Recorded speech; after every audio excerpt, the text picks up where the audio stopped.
So good afternoon, everyone. Welcome to this session on keratoconus. It's my pleasure to organize this session and invite our young and dynamic faculty in this session. To begin with, we have Dr. Manik. She'll be talking about the coexistence of allergic eye disease and keratoconus and the challenges that it poses. Dr. Sonia will then be dealing with topo-guided PRK along with cross-linking. I'll also be dealing with fluence-based protocols for thin corneas, following which Dr. Sharon will be talking about haze and progression and failure of cross-linking. Dr. Deepthi will be talking about her experience with progressive flattening post-collagen cross-linking. So with this brief introduction, I now invite Dr. Manik Nicholson. Dr. Manik is an excellent cornea and anti-segment surgeon. She's practicing at Nicholson Eye Care Center in Mumbai. Thank you for accepting this talk, Dr. Manik, and I now invite you to start your presentation. Thank you, Dr. Charuta.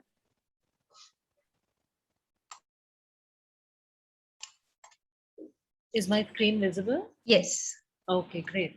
So good afternoon once again. Thank you so much, Moscon, Dr. Ragini, Dr. Parikshit, Dr. Sumit, Dr. Charuta, and the entire organizing committee for giving me this opportunity to speak today and for overcoming so many hurdles to host a seamless virtual conference. I shall be speaking briefly on keratoconus in allergic eye disease and its approach, diagnosis, and management. So keratoconus is per se known to be non-inflammatory. However, its association with VKC is known to accelerate its course and make it more aggressive. Several studies have corroborated this, including one by Khan, which found eye rubbing to be a risk factor for the development of acute eye drops and found an incidence of 30% of eye drops in his own cohort of VKC patients. Now, although VKC is the most commonly associated ocular allergy with keratoconus, it would be wise to examine such patients for other systemic allergies.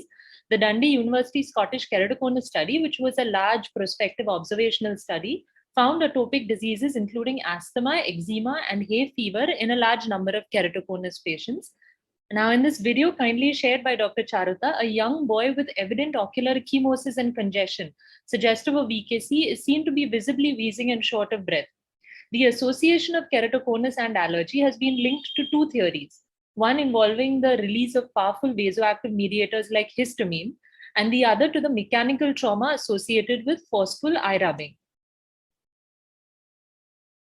In allergic conjunctivitis, when specific allergens are reintroduced into the body through the conjunctiva, they react with the IgE on the surface of mast cells, releasing vasoactive mediators.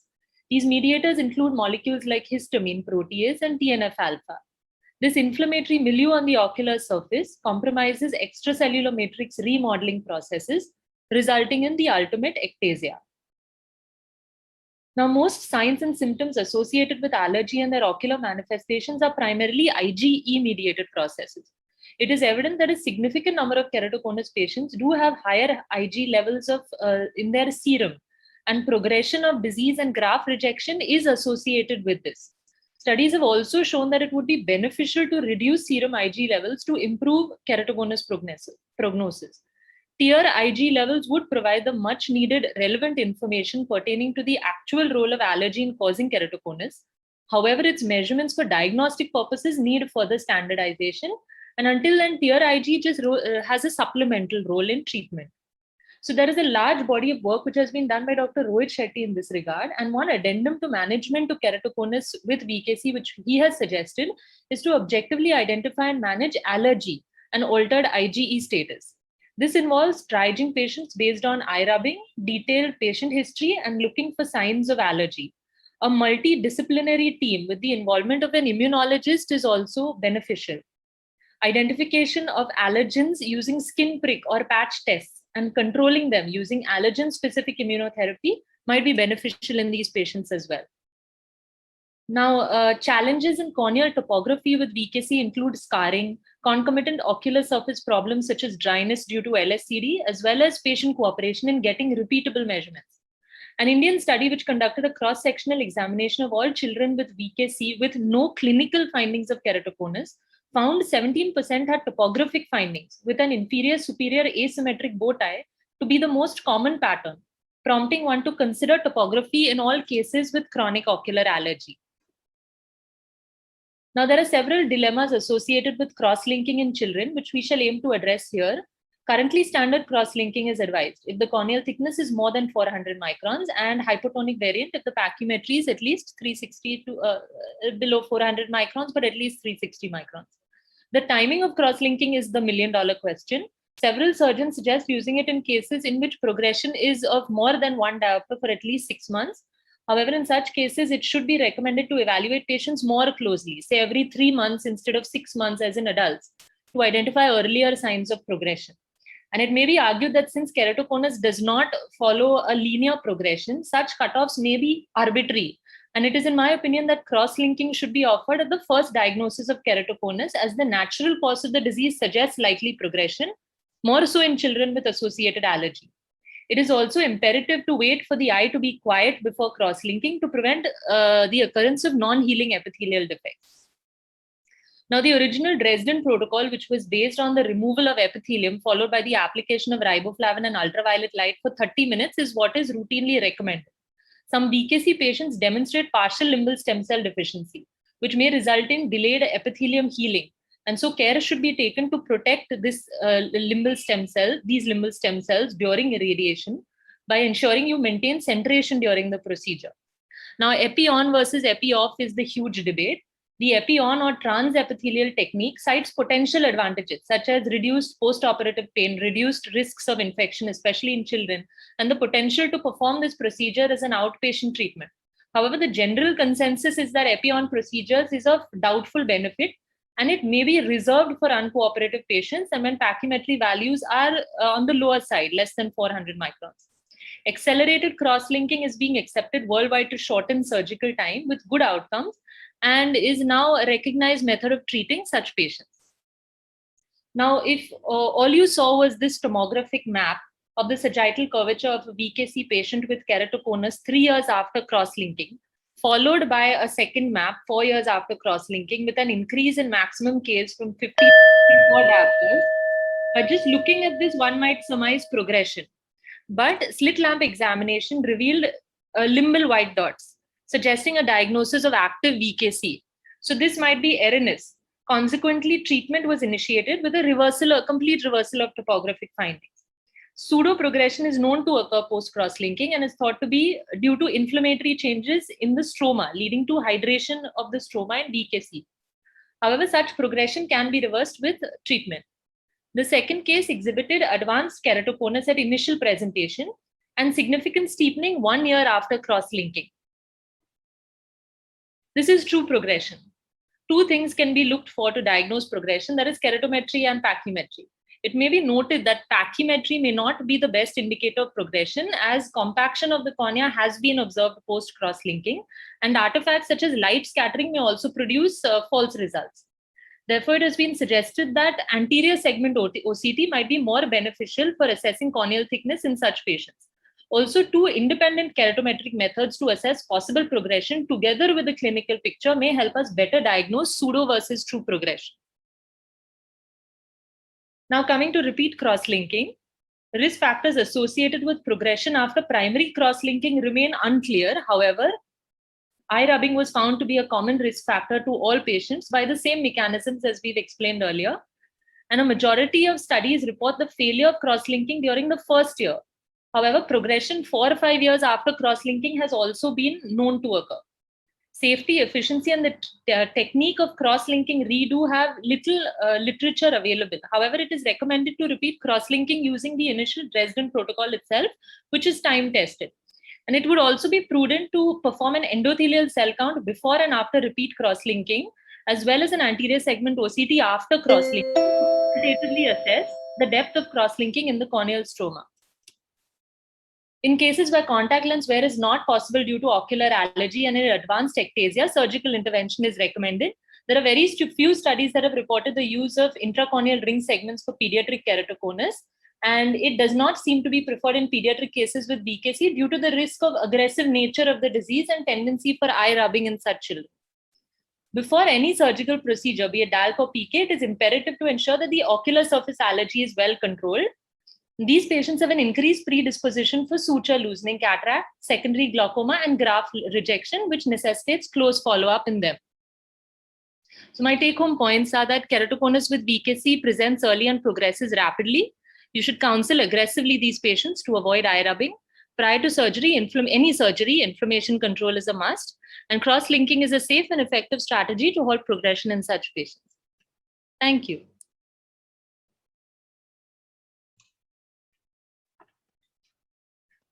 Thanks, Dr. Manik, for the wonderful talk. So, having introduced a lot of the facets of this challenging disease, I now request Dr. Sonia to present her talk on topo-guided PRK with cross-linking. Thank you, Dr. Charuta.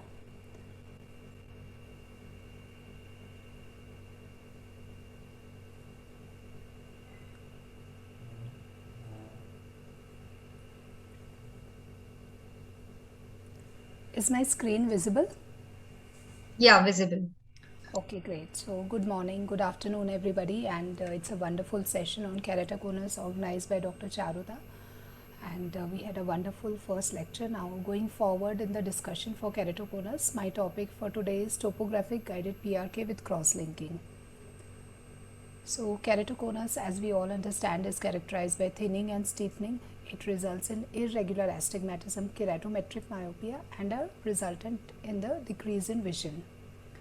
So, the aim of cross-linking in these patients is to improve the corneal strength. So, the cross-linking introduces new bonds to be formed between the corneal layers, and that makes the cornea more stronger. So, while PRK smoothens, cross-linking strengthens, and with the combined procedure of topo-guided PRK with cross-linking, our aim here is to smoothen as well as strengthen the cornea. So, this is particularly useful in patients with mild to moderate keratoconus, and definitely not for advanced keratoconus patients, because we have the limitation of the corneal thickness there. So, mechanism of mechanism of action here in the hyperopic ablation when we do with the PRK is to steepen the flat area, and in myopic ablation we flatten the cone. So this is as simple as it can get, the refractive correction aims to correct the corneal curvature so as the light focus can come on a point, can come to a point focus.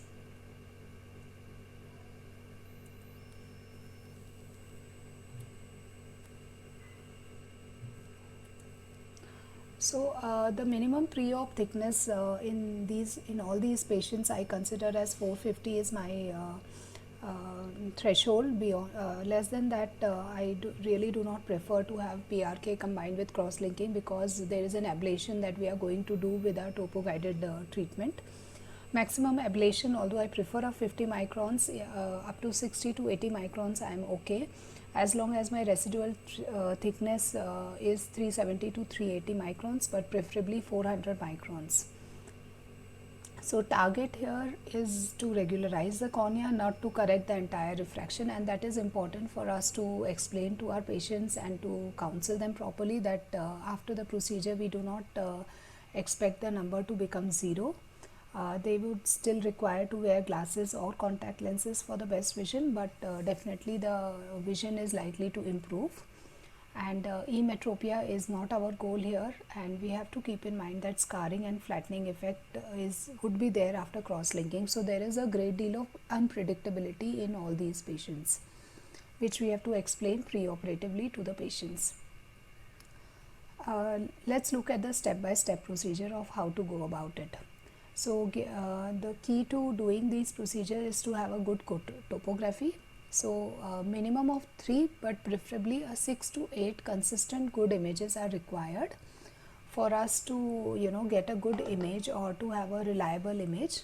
Even for progression, to note that the patient has progression, I generally take a mean of 3 readings, because sometimes the variability in the results is such that we do not get an accurate reading, especially in these patients with keratoconus, where the fixing is also difficult sometimes for the patients. So good topography when the patient is off contact lenses for at least a minimum of 48 hours and a good lubricated eye. We take 6 to 8 consistent good images, we take a mean of that, and then we enter the Q value. So when we are entering the Q value, we have to make sure that if it is it should be below minus 0.5 because that will help us in our treatment protocols to be set. So this is one thing which is very important when we are doing the topo guided PRK treatment. Following this, we enter the refractive error that we want to correct for the patient, and that depends upon the corneal thickness. The C4 to C12 compensation that is required here is also taken into consideration, and the adjustment is made according to it.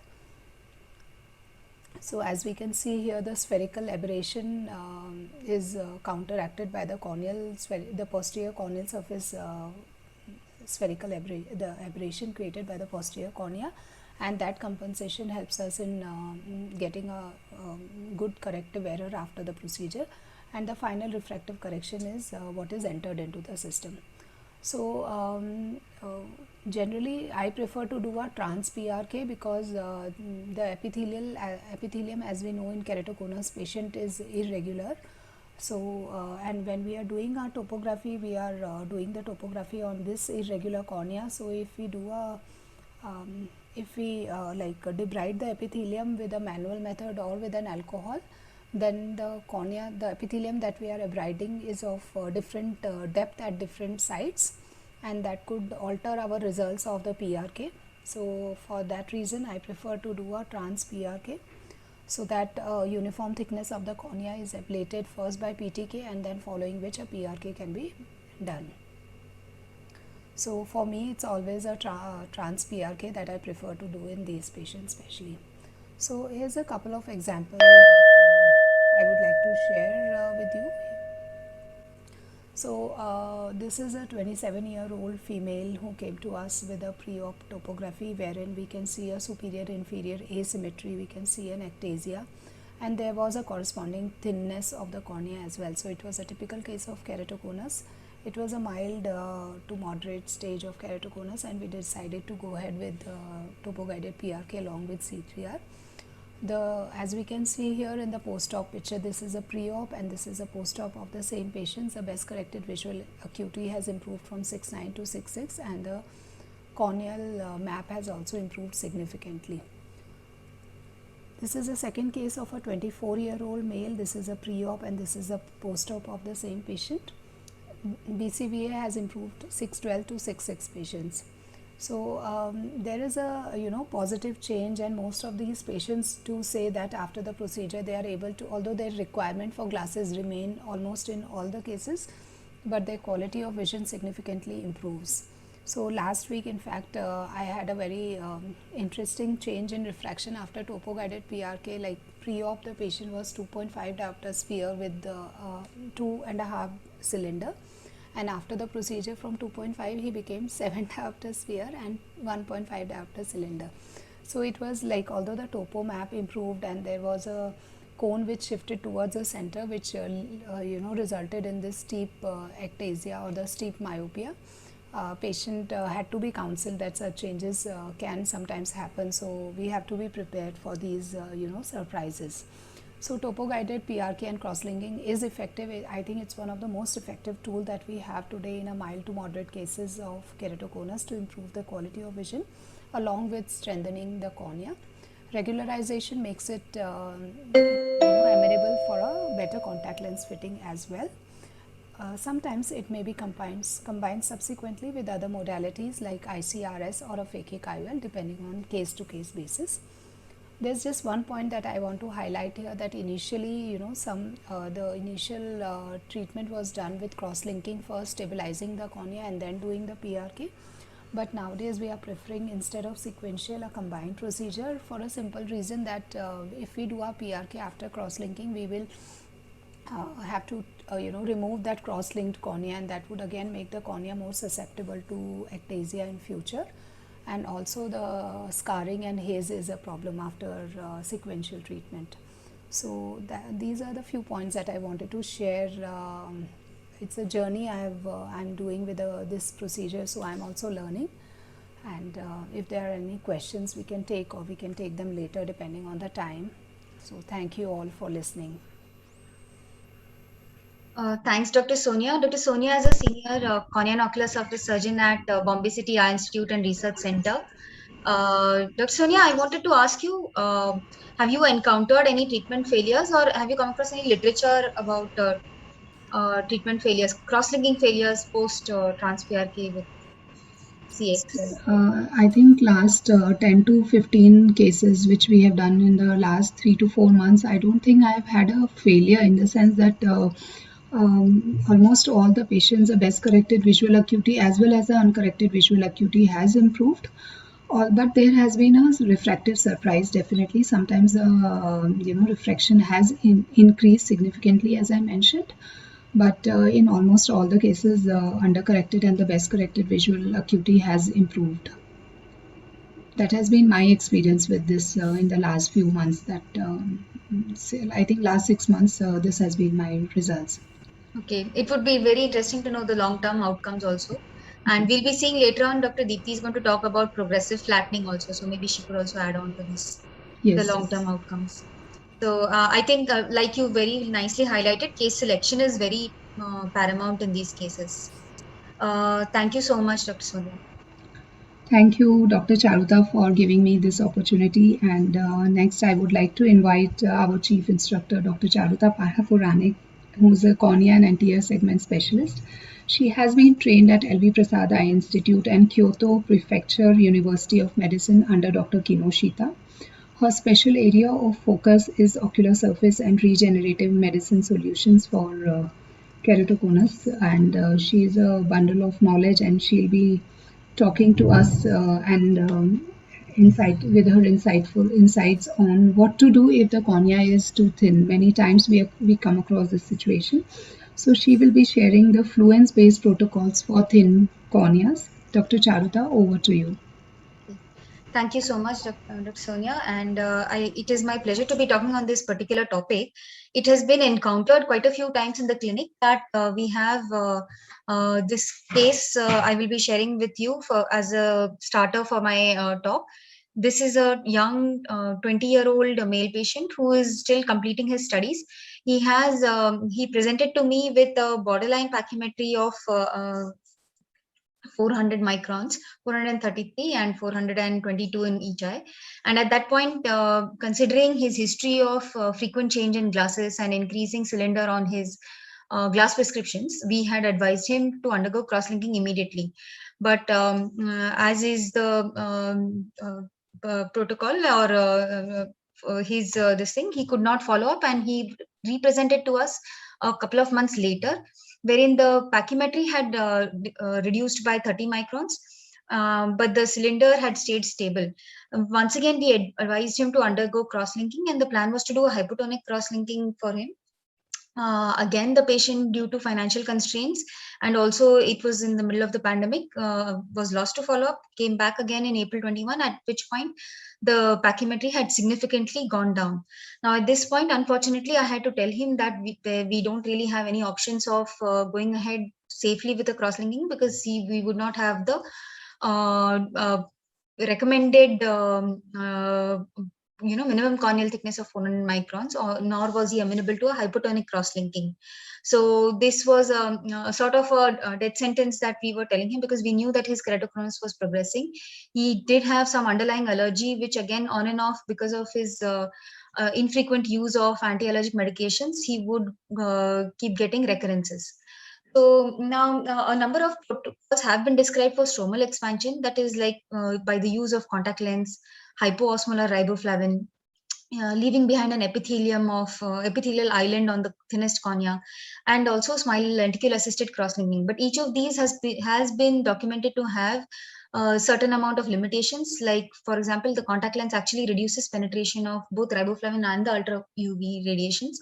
Hypoosmolar riboflavin, again, depending on the room conditions, the air temperature, and the other variabilities, leads to a variable amount of increase in the thickness of the cornea.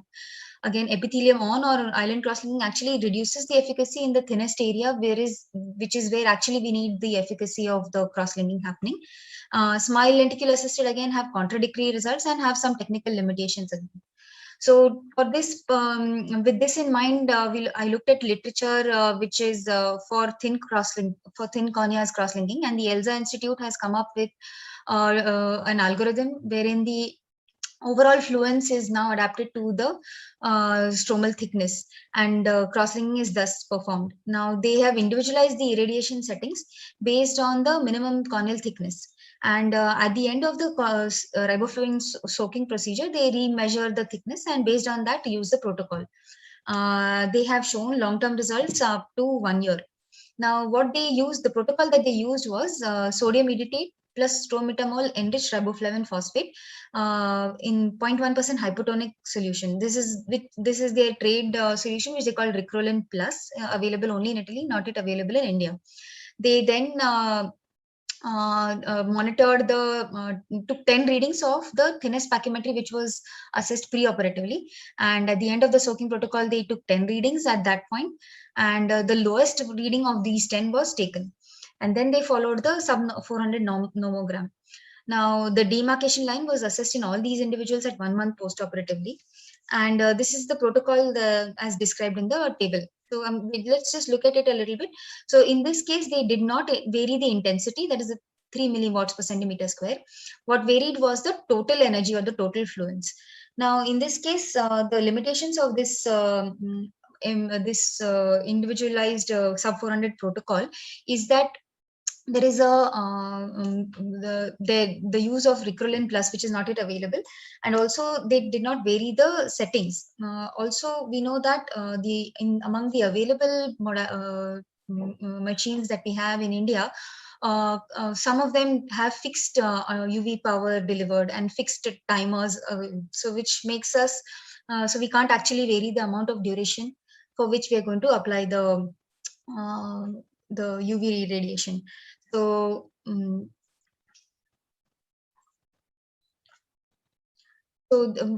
because of these limitations, I had to look further for another option for our patient, and came across this the Mazzotto nomogram developed by Cosimo Mazzotto. And what he did was he developed a protocol for treatment of every baseline corneal thickness, and it was actually based on evidence-based in vivo demarcation line and international case reports. So he's collected those with IVCM and corneal OCT analysis, defining the demarcation lines and in different protocols, and he's put together the nomogram.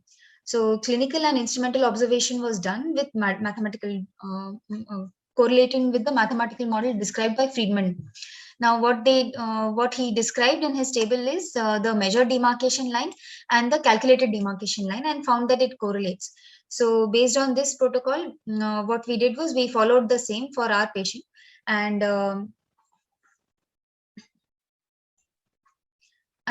this is his last presentation. So for 358 and 368, we performed by the Mazzotto protocol.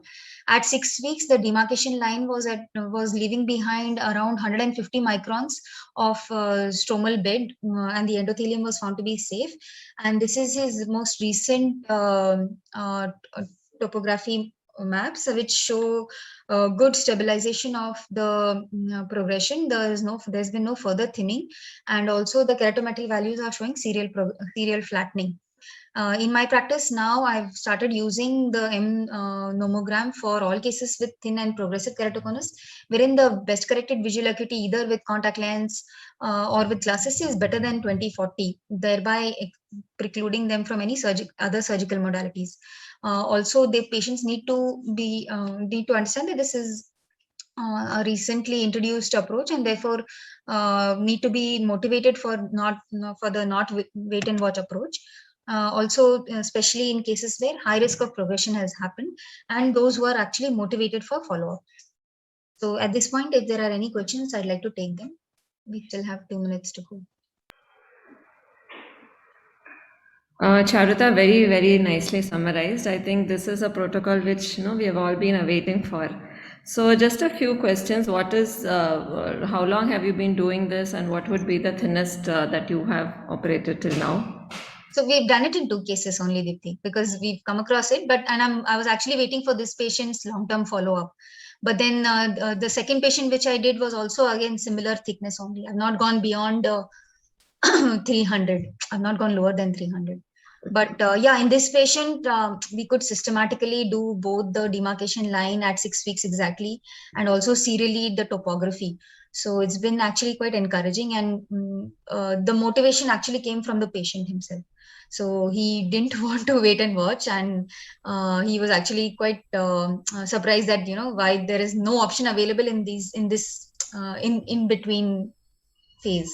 Because the next thing would be a keratoplasty, but he was definitely not willing. So that's then the other patient again was around 300 microns, but her follow-up is very short. So I have only seven weeks of follow-up right now. So once we get that data, then hopefully I can be a little more confident on. But yeah, Dr. Cosimo's data is pretty large, and he's shown 1 year off. So if What we is the thinnest in his data, Dr. Charuta? sorry, please say that again. What is the thinnest in his database? The thinnest case So I think 200, 201. Yeah. Okay. Interesting. And there are no case reports, I'm sure, of endothelial issues, no? With any of No, these? none. In his series, no, none. Okay. So with this, I now invite Dr. Sharon D'Souza to take her talk.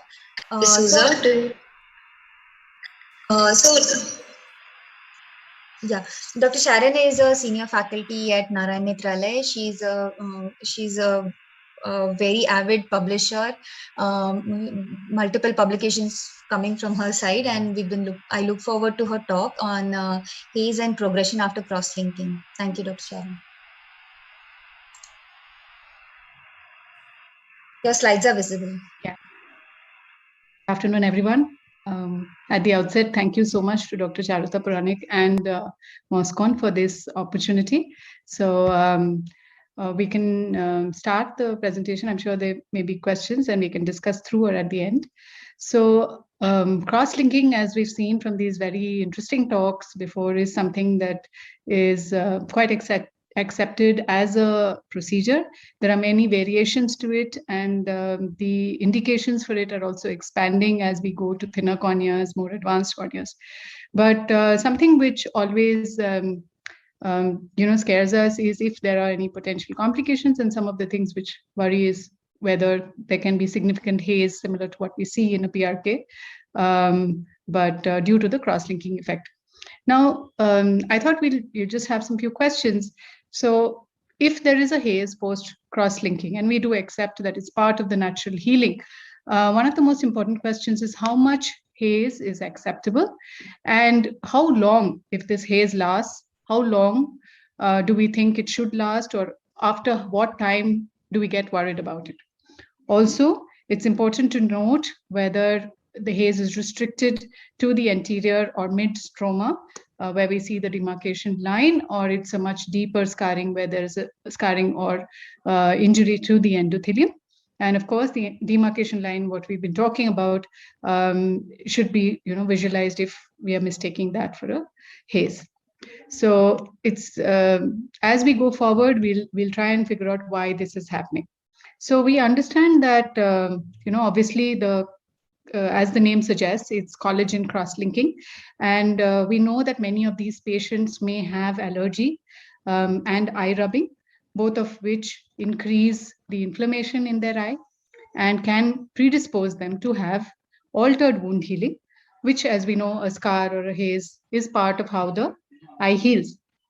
So if it's a transient haze, which we see after the cross-linking, which usually starts in a few weeks and lasts for 3 to 6 months and gradually fades off, is not usually so visually significant, then we don't really we're not so worried about it.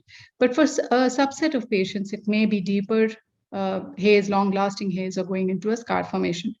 So how do we measure this haze or see if it is visually or clinically significant? On the slit lamp, we have what is called the Fantes grading, which is similar to what we use for PRK as well. And otherwise, on the tomography, which we have available to us, we can look at the Scheimpflug image if you want to have a more quantified approach to it. What we need to remember is the PRK haze is much shallower than cross-linking. It's usually an anterior or subepithelial anterior stromal haze, whereas the cross-linking haze, because of the effect of the cross-linking, we want it to go to mid or mid-stromal depth.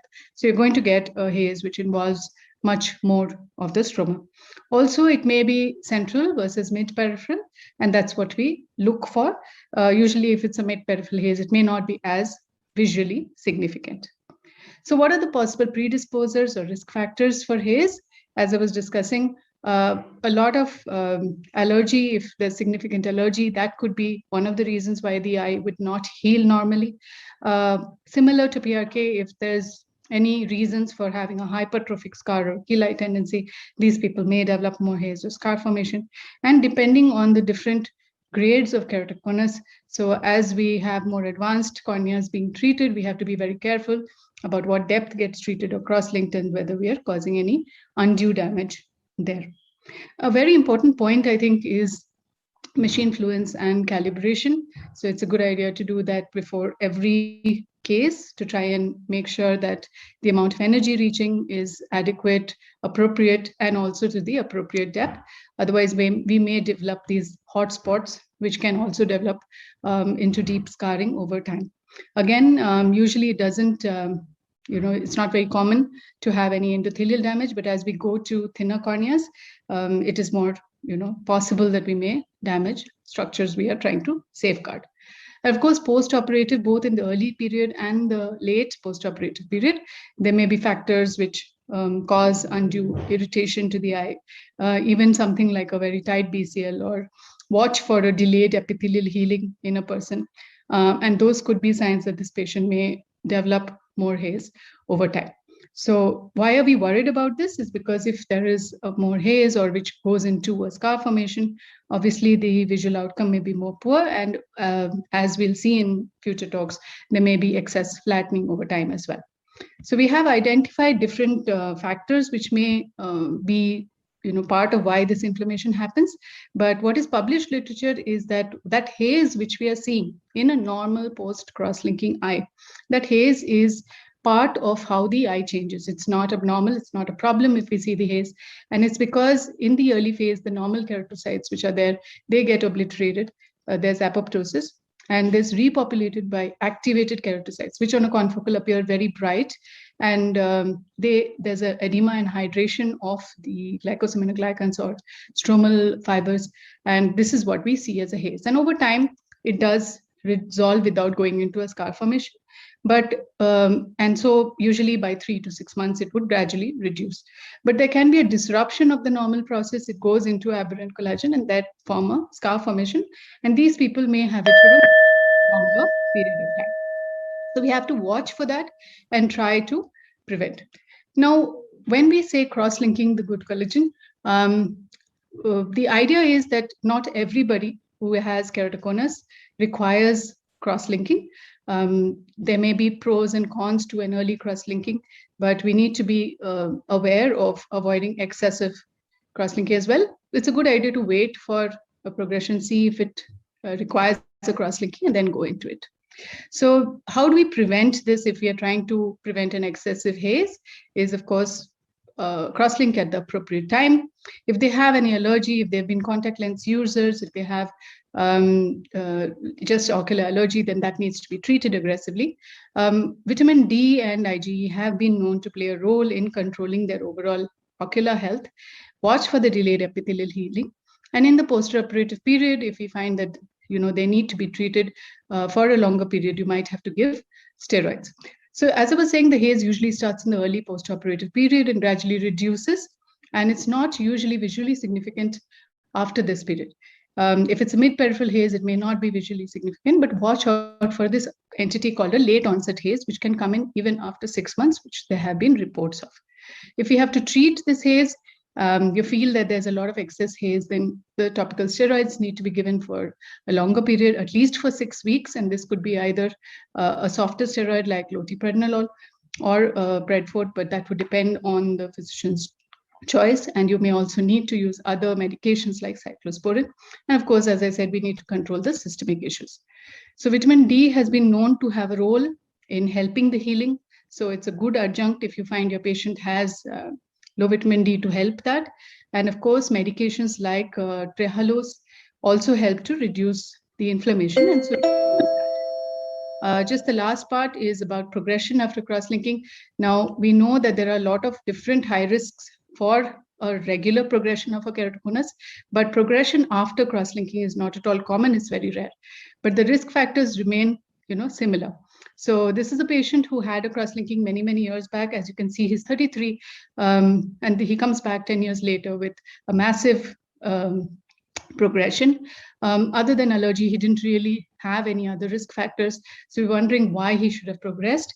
So points to consider when you see a patient like this is what type of cross-linking was done, whether it was epi-on, epi-off, or other types, and because one may be more effective than the other, age and other risk factors. If required, if the cornea permits, you can recross-link, but again, the risk is still there. And in such cases, you may have to look at a genetic risk as well. So we have published about lysyl oxidase levels, and we know that this can be a risk factor in a predisposed cornea. But of course, it's very difficult in the clinical situation to evaluate such inflammatory markers, but hopefully we'll very soon have a clinically available kit. So with that, I end my talk. Thank you so much for a patient listen.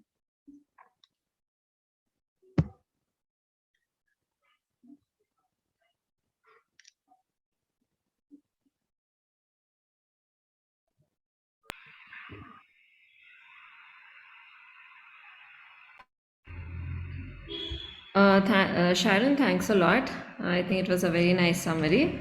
And going to the treatment, you think treating early, what is your thoughts on steroids when you see early haze? And what is your routine steroid protocol after C3R? Yeah, so usually while the BCL is on, I prefer not to start the steroid. I'd start after moving the bandage contact lens.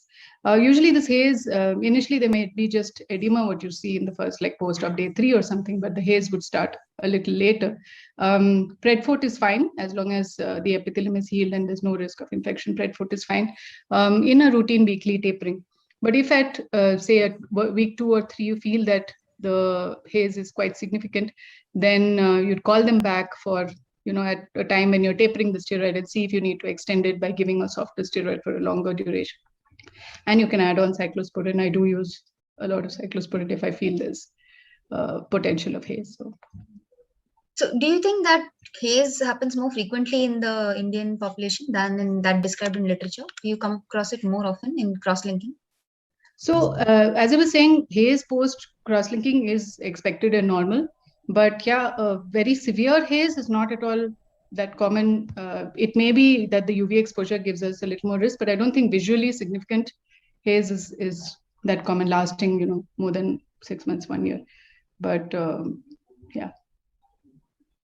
I just want to add one thing about the thin cornea cross-linking and the Fluence-based cross-linking. So we have a software and a nomogram which has been developed called the NextUVA calculator, which is based on the similar idea of Fluence, like Dr. Hafezi's group and from the Alka Institute.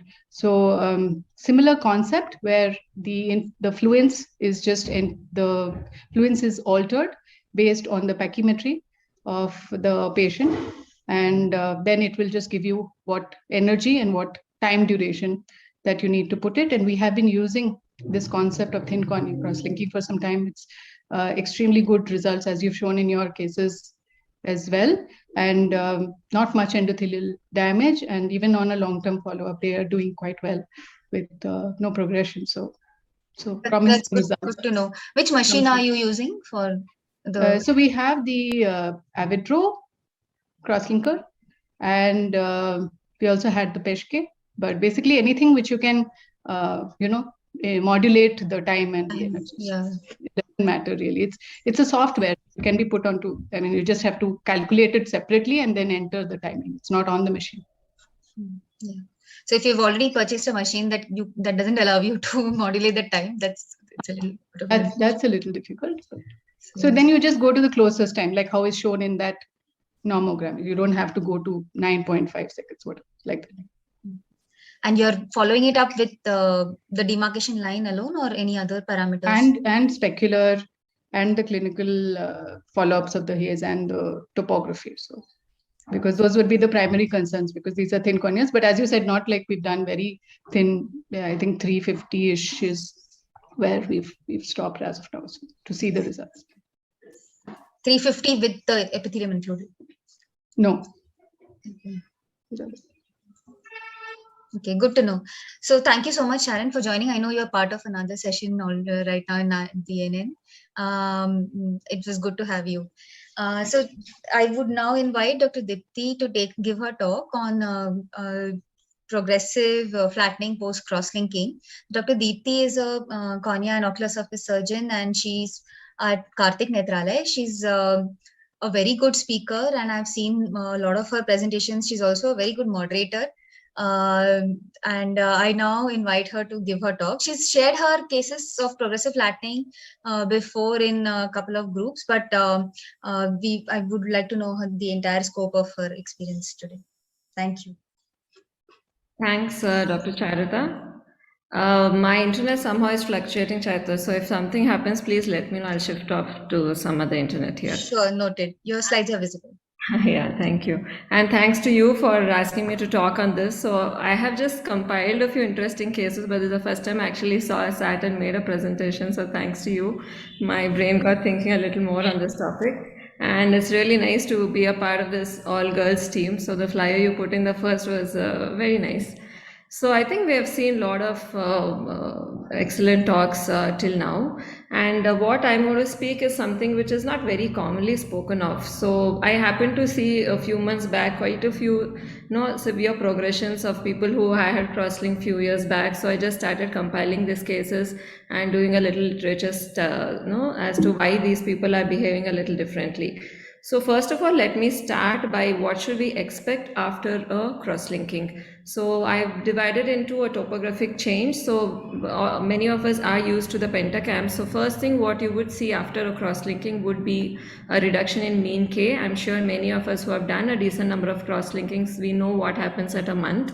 There may be an early steepening, but eventually the mean K and the max K flatten off. And we usually see a flattening of the topographic map, sagittal or a tangential.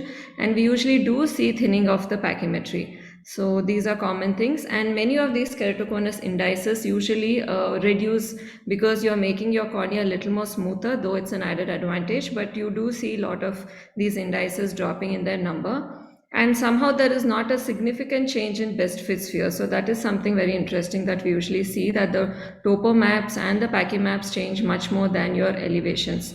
And some studies have also shown a reduction in the corneal volume, which is a good parameter the pentacam and many other topographies give.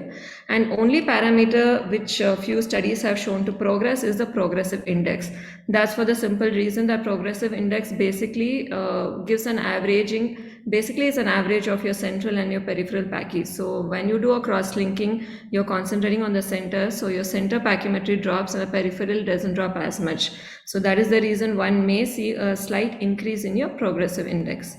Now, clinically, forget the topography, at the slit lamp, and when you speak to your patient, what do you expect? You do see a small reduction in the spherical and the cylindrical power.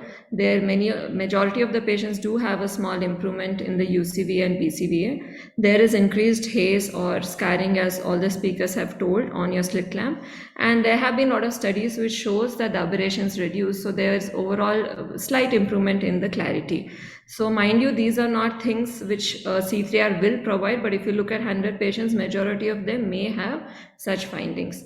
Now, to how long do you see these changes? This was a good review which told us, which summarized a lot of studies, and all the studies show us the flattening is somewhere between 1.2 to 2 maximum. There was one study which says 2.66 was their mean. So on an average, with whatever literature I found out, I would say maybe around 1 to 3 is what most of the surgeons were seeing.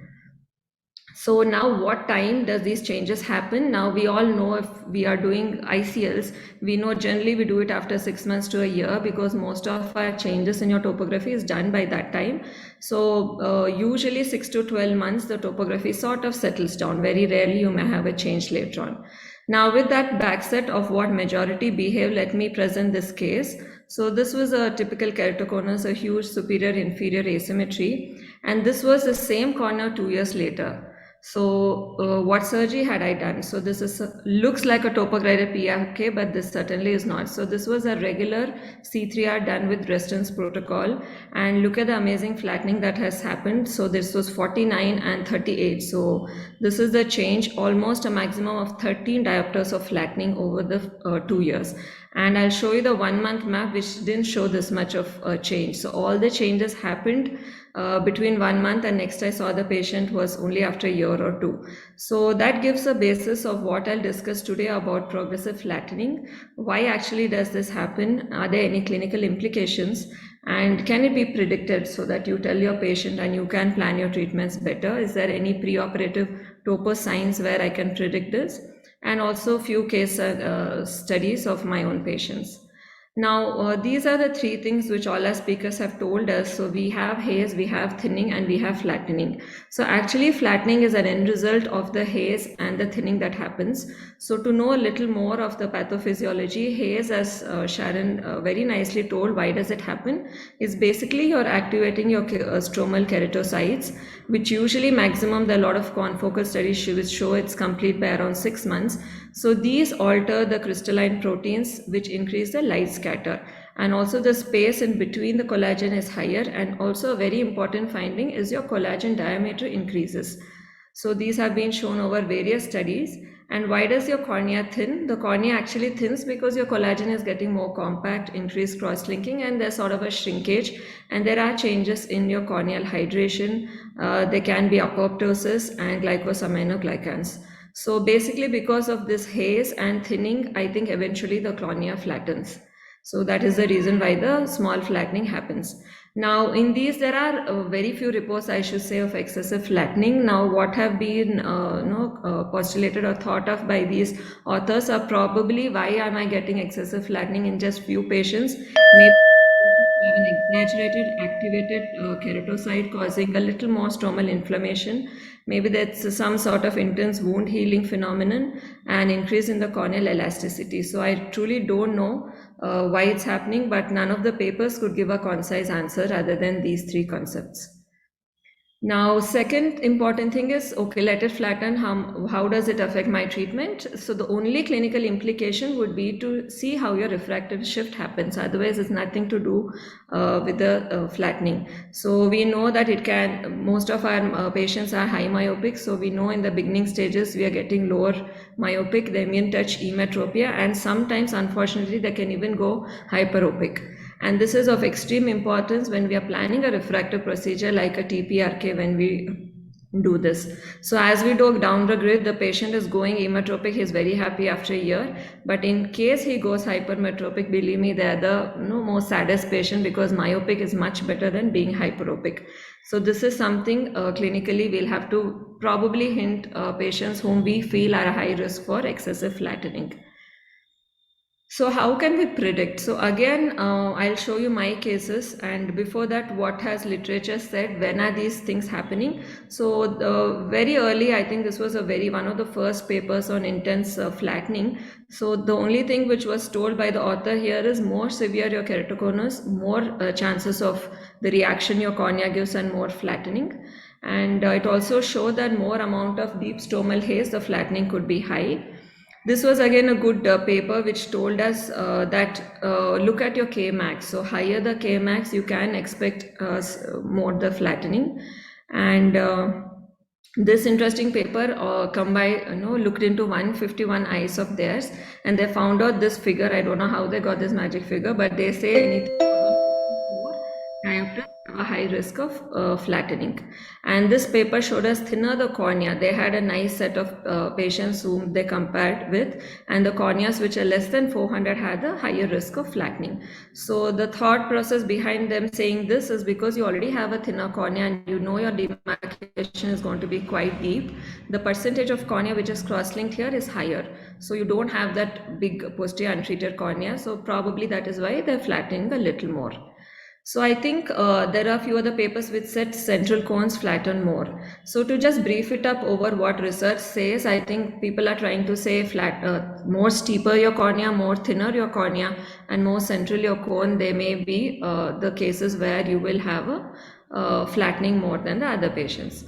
Now let us look at my case series. I've just put in 3 cases here. So this was a VIP for me because she was daughter of my anesthetist. She was 23-year-old and she had a quite a significant progressive protocol. So all these cases are old when I was using the Dresden's protocol. From last few years, I've totally shifted to accelerated. So these are patients whom I've done with the Dresden's protocol. So this was her pre-op topography, and this is at 2 months, and then this is at 2 years. So intense flattening. So this was the difference. So at the highest flattening was around 10 to 11, and fortunately exactly at the cone. So a very good result. It just looked like a TPRK. And also this is the pachymetry map. So there is a thinning of almost 90 microns by the end of 2 years, which is probably the intensity. Now I look at the Schleimflug image because I need to see is it a scar or no. So as you see the densitometry, there's not a big difference, 39 and 42. So there's hardly any significant stromal scarring in this patient, which was very interesting, but still she flattened so much. So closer look at all the parameters, and most importantly, how did it help her? So this was her refraction, -2 at 1.25 at 6.9, and over 2 years she was almost emetropic, and she was so happy. So this was a very good, and fortunately after that she has not gone into hyperopia. So nature heals. Somehow at emetropia she has stopped, and I've been following her up for 4-5 years now, and she stopped there. Now this was the second patient. Again I used a Dresden protocol, again a young lady. Now this is on presentation. This is 2 months at post presentation. So this on the right side I put the difference map. So you see somewhere around 3 to 2 diopters difference happens. Now at 2 years there's a huge flattening, almost 12 diopters of flattening, and again at 3 years it's even more higher, that is 16 diopters of flattening. So huge flattening here. But again I go back to the Schleimflug image. So this is at 2 months, but look what happens at 2 years post-op. So there is an intense corneal haze. So this patient actually had a late onset haze which has caused the flattening. So clinically, how did it help me? So this was the ARK 18 and 16. Look at the left eye, sphere and cylinder.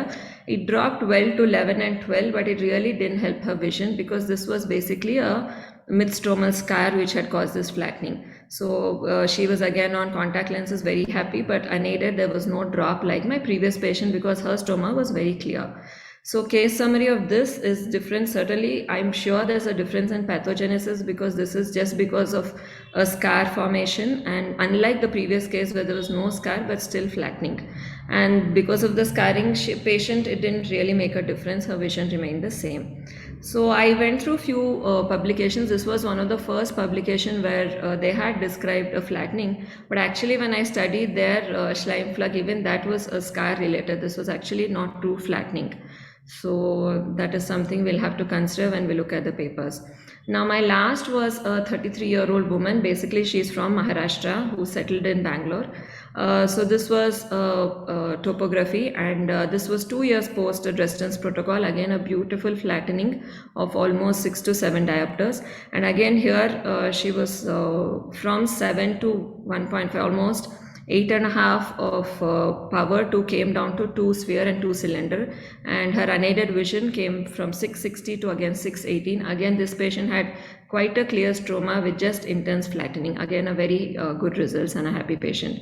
And for the same lady, the other eye I had done a TPRK, and very interesting was she was unaided. She didn't use glasses for this eye, and eventually even in the other eye she stopped using glasses. So it became like a refractive procedure in both eyes. So this case was very interesting. Now you look at the right eye and the left eye. Now the right eye somehow kept on getting flatter, though I used Dresden's even for the TPRK at that time. Now I've changed my protocol, but somehow only the right eye kept flattening, and the left eye which I did TPRK didn't flatten. So fortunately the left eye didn't become hyperopic, rather the right eye become myopic. So again a very interesting finding. So with all these and whatever literature searched, I would say I've still not analyzed my cases thoroughly, but I think now I'm tempted to do that. And I've had a potpourri of presentations I have, because literature says thin, steep and central, but it's not true in my cases. I have had central and eccentric cones behaving like this. I have had very thick corneas and thin corneas behaving I have had post-LASIK patients and keratoconus patients behaving like this, and few with scar and few without scar. And this point I think is important. With scar, I think we are just roasting or over-treating our corneas, and without scar is the actual patients where there is true flattening. And my risk factors are certainly not same as what I found out in literature. And all the cases which I have till now is through Dresden's protocol and not a single with my accelerated protocol. So there's some reaction, or I don't know if we are over treating with the Dresden's. So I would say take home, how would these cases which are not very common help us? I think we should keep all our patients prepared. 95% of time we may get on bang on, but I think we should tell them about these late changes because they can become hyperopic if so. And always take this into consideration when you're planning a TPRK. So always tell them that this is my plan, but you can have progressive flattening. And we know CXL works, we have a lot of proof that, but I think the end results where your cornea stops, we still do not know. So there's a lot of scope of research, and I think Sharon team and NN are doing lots in this regard. So, and I think we should differentiate true flattening from a scar related flattening, which we'll have to study only the ones which truly flatten without a scar, and that will give us a good prediction or which of my patient can have this extreme steepening. So with the small case series I've had so far very good results. All my patients are extremely happy, but I may not be surprised if I see a hyperopic patient and be ready to face him. And thank you, Charuta, for this opportunity. So thanks a lot, Dipti, and it was a wonderful case series, very insightful. And actually, clinically, I just wanted to add a comment that clinically what happens is we've told the patient, or we've already given him a special contact lens trial at 3 months, and then he continues to progress and accepts a different, and then it becomes very difficult to tell him that, look, you're not progressing, you're just flattening for the better. So of course it helps if the unaided vision improves. So when they're off their contact lens, if they can see better, then they're obviously not complaining. But yeah, it's a very interesting thing that you've been pointing out, and I've started actually telling the patients that you might actually expect that your glass number would keep changing. May not be for the better or not, we don't know. So yeah, so this was a wonderful session, and I thank all the speakers, Dr. Sonia, Dr. Manek, Sharon has left, and Deepti, very wonderful talks, and it was a pleasure. So I would now hand over the session to the next team. Thank you so much. Thanks to the Dr. Charuta. Thank you, Dr. Dipti. And I think Dr. Sharon is not here, but wonderful session. Thank you so much. Thank you. Thanks to the MOSCON team.